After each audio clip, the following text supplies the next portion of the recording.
పన్నీర్తో అప్పటికప్పుడు చేసుకునే ఈ బ్రేక్ఫాస్ట్ చాలా రుచిగా చాలా టేస్టీగా అయితే ఉంటుందండి. ఈ బ్రేక్ఫాస్ట్ ఇంటిల్లిపాది ప్రతి ఒక్కరికి నచ్చుతుంది. అంత టేస్టీగా అయితే ఉంటుంది. ఇంకెందుకు ఫ్రెండ్స్ ఆలస్యం, ఎలా చేయాలో ఏంటో అనేది వీడియోలోకి అయితే వెళ్ళిపోయి చూద్దామా మరి. ఇంకా ఇప్పుడు ముందుగా ఒక బౌల్ అయితే తీసుకున్నాను. ఇప్పుడు అందులోకి 1 కప్పు దాకా ఉప్మా రవ్వనైతే తీసుకోవాలి. ఇంకా ఇప్పుడు ఇందులోకి 1/2 కప్పు దాకా పెరుగునైతే వేసుకోవాలి. ఈ ఉప్మా రవ్వను వచ్చేసి బన్సీ రవ్వ, ఉప్మా రవ్వ అంటారు. ఇదే కప్పుతో 1 కప్పు వాటర్ అయితే వేసుకోవాలి. ఇంకా వాటర్, పెరుగు, ఉప్మా రవ్వ వేసుకున్న తర్వాత ఒకసారి మొత్తం బాగా కలిపేసుకుందాం. ఇలా మొత్తం బాగా కలిపేసుకొని ఒక ప్లేట్ అయితే పెట్టేసుకొని ఒక 15 నిమిషాలు అయితే పక్కన పెట్టేసుకోవాలి. మనకు రవ్వ అనేది బాగా నానుతుంది. నేను ఇక్కడ ఎర్రకారం చేసుకోవడానికి ముందుగా ఒక జార్ అయితే తీసుకున్నాను. ఇంకా ఆ జార్లోకి ఇలా చిన్నగా ఉల్లిపాయలు కట్ చేసుకున్నాం కదా, ఇవి వేసుకుంటున్నా. ఒక 1/2 టీ స్పూన్ దాకా జీలకర్ర, అలాగే రుచికి తగినంత సాల్ట్ని కూడా వేసుకోవాలి. నేను ఇక్కడ ఇంకా కారానికి తగినంత ఎండుమిర్చిని అయితే తీసుకున్నాను. ఇంకా తీసుకొని ఇలా కట్ చేసుకొని వేసుకుంటున్నా ఇందులోకి. ఇంకా ఇప్పుడు మూత పెట్టేసుకొని గ్రైండ్ చేసుకుందాం. ఇలా కారం అయితే రెడీ అయిపోయింది. ఒక బౌల్లోకి అయితే తీసుకుంటున్నాను కారాన్ని అయితే. ఇంకా ఇదైతే రెడీ అయిపోయింది కదా, ఇంకా దీన్ని పక్కన పెట్టేసుకుంటున్నా. ఇంకా ఒక బౌల్ తీసుకొని ఇప్పుడు ఇందులోకి చిన్నగా కట్ చేసుకున్న ఆనియన్స్, అలాగే టమోటా ముక్కలు వేసుకోవాలి ఈ బౌల్లోకి. ఇంకా ఇక్కడ నేను పన్నీర్ అయితే తీసుకున్నాను. పన్నీర్ తీసుకొని ఇలా తురిమేసుకున్నాను. ఇప్పుడు ఇది కూడా వేసుకుంటున్నా ఇక్కడ ఇందులోకి. అలాగే ఇందులోకి రుచికి తగినంత సాల్ట్, అలాగే 1/2 టీ స్పూన్ దాకా చాట్ మసాలా, అలాగే ఒక 1/4 టీ స్పూన్ దాకా కారం. ఇవన్నీ వేసుకున్నాం కదా, ఇప్పుడు ఇలా కలిపేసుకుందాం ఒకసారి. మొత్తం అన్నీ కలిసిపోయే వరకు కలిపేసుకోవాలి ఇలా.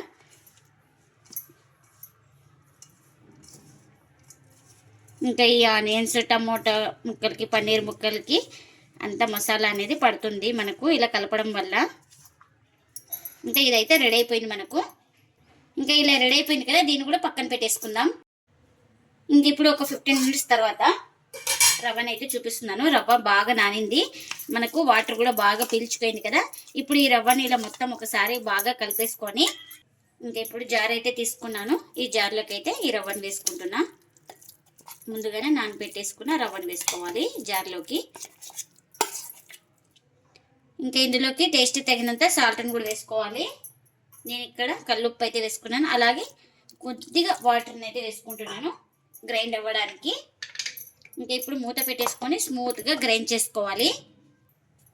ఇంకా గ్రైండ్ చేసుకున్న తర్వాత ఒక బౌల్ తీసుకొని ఇంకా అందులోకి అయితే ఈ పిండిని అయితే వేసుకుంటున్నాను.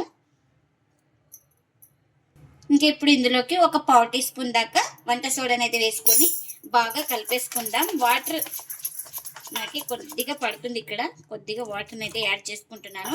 ఇలా వాటర్ కూడా యాడ్ చేసుకొని పిండి మొత్తాన్ని బాగా కలిపేసుకోవాలి. ఇంకా పిండి ఈ విధంగా అయితే ఉండాలి మనకు. ఇక్కడ చూపిస్తున్నాను కదా, ఇలా ఉండాలి.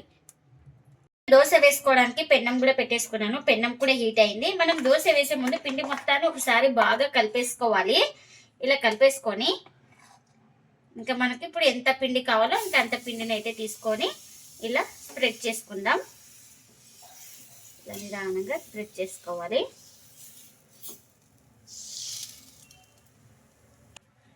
ఇలా తడి ఆరిన తర్వాత మనం ముందుగానే ఆనియన్ చట్నీ అయితే చేసుకున్నాం కదా, అదే కారం అండి. ఈ కారాన్ని అయితే కొంచెం ఇలా లైట్గా అప్లై చేసుకోవాలి దోశ మొత్తానికి. మనం తినే కారాన్ని బట్టి కారం అయితే అప్లై చేసుకోండి. స్పైసీ ఎక్కువ తినేవాళ్ళు ఎక్కువ అప్లై చేసుకోవచ్చు.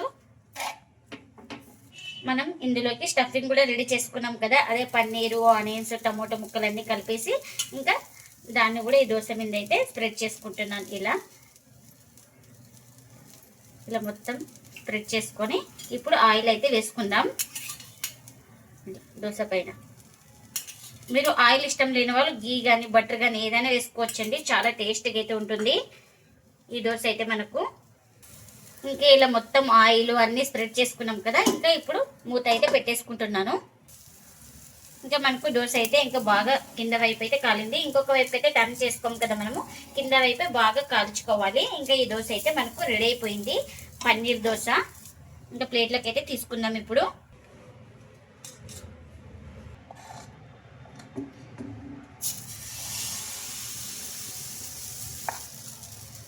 ఇంకా ఇప్పుడు పిండి అయితే వేసుకున్న తర్వాత ఇంకా దోశ మొత్తం స్ప్రెడ్ చేసుకుందాం. ఇలా మనకు ఎంత పెద్దగా కావాలో అంత పెద్దగా స్ప్రెడ్ చేసుకుందాం. ఇంకా ఇలా కొంచెం తడి ఆరిన తర్వాత ఫస్ట్ ముందుగా ఆయిల్ అయితే వేసుకోవాలి, 1 స్పూన్ దాకా. ఇలా ఇంకా ఆయిల్ అయితే వేసుకొని ఇప్పుడు కారం, అలాగే ఇంకా ఈ పన్నీరు, ఆనియన్స్ అన్నీ ఉన్నాయి కదా, ఇంకా వీటిని కూడా వేసుకుంటున్నాను. ఇవన్నీ మొత్తం వేసుకొని ఇలా కలిపేసుకొని ఇంకా దోశ పైన స్ప్రెడ్ చేసుకుందాం. చాలా టేస్టీగా ఉంటుందండి ఈ పన్నీర్ దోశ అయితే. మనకు ఇలా మొత్తం దోశకు స్ప్రెడ్ చేసుకోవాలి.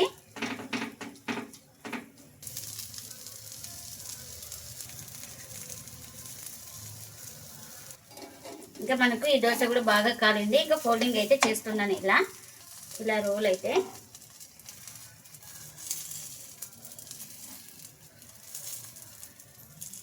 ఇంకా ఇది కూడా రెడీ అయిపోయింది కదా, ఇంకా దీన్ని కూడా ప్లేట్లోకి అయితే పెట్టేస్తున్నా. ఇంకా మరొకటి అయితే వేసి చూపిస్తున్నాను.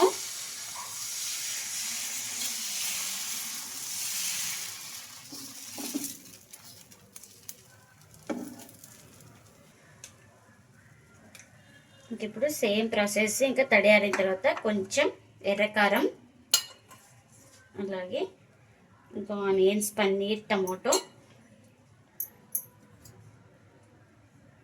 అలాగే కొద్దిగా ఆయిల్, ఇవన్నీ బాగా ఇలా కలిపేసుకొని ఇంక ఇప్పుడు మొత్తం స్ప్రెడ్ చేసుకుందాం. ఇలా స్పూన్ తోటి దోశ మొత్తంకు స్ప్రెడ్ చేసుకోవాలి. మీరు స్పైసీ ఎక్కువ తినేవాళ్ళు ఎక్కువ 1-2 స్పూన్ల దాకా కూడా వేసుకోవచ్చు ఆనియన్ కారం. ఇంకా ఇది కూడా రెడీ అయిపోయిందండి. ఇంకా దీన్ని కూడా ఇలా ఫోల్డింగ్ అయితే చేస్తున్నా. ఇంకా అన్ని దోశలు ఇలానే చేసుకోవాలి. ఎంతో టేస్టీగా ఉండే పన్నీర్ దోశ అయితే రెడీ అయిపోయిందండి. అప్పటికప్పుడు చాలా ఈజీగా చేసుకోవచ్చండి ఈ పన్నీర్ దోశ అయితే. ఎప్పుడు ఒకే రకం దోశ పిండితో కాకుండా ఇలా వెరైటీగా పన్నీర్తో దోశలు చేయండి, చాలా టేస్టీగా అయితే ఉంటాయి. చాలా సాఫ్ట్గా కూడా ఉంటాయి దోశలు అయితే, అంత బాగుంటాయండి. టేస్ట్ అయితే మనకు తొందరగా చేసుకోవచ్చు ఈజీగా. ఇంకా ఇందులోకి ఆనియన్ కారం అయితే సర్వ్ చేస్తున్నా. మీరు కావాలంటే చట్నీ కూడా చేసుకోవచ్చండి. ఇంకా అన్నీ మనం ఇందులోనే వేసుకున్నాం కాబట్టి స్పైసెస్ మొత్తం చాలా టేస్టీగా ఉంటుందండి. మీరు కూడా తప్పకుండా ఒకసారి ఇలా పన్నీర్ దోశ వెరైటీగా చేయండి, టేస్ట్ అయితే అంత బాగుంటుందండి. మీరు కూడా తప్పకుండా ఒకసారి ఇలా ట్రై చేయండి. మీకు ఎలా వచ్చిందో కామెంట్ అయితే చేయండి ఫ్రెండ్స్. ఇదండి ఇవాళ వ్లాగ్. ఈ వీడియో కనుక నచ్చితే ప్లీజ్ లైక్ చేయండి, షేర్ చేయండి, కామెంట్ చేయండి, అలాగే లైక్ చేసి సపోర్ట్ చేయండి friends. Thanks for watching. Bye bye.